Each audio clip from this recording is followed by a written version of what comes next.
लंबा चौड़ा केला का पत्ता बासमती का चावल जी। लंबा चौड़ा केला का पत्ता बासमती का चावल जी।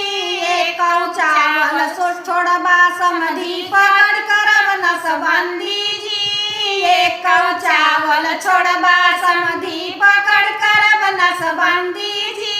बहिन पूछे दीदी पूछे कहाँ भइल नसबंदी जी। बहिन पूछे दीदी पूछे कहाँ भइल नसबंदी जी। एक रात के गई संधिया में उहाँ भइल नसबंदी जी।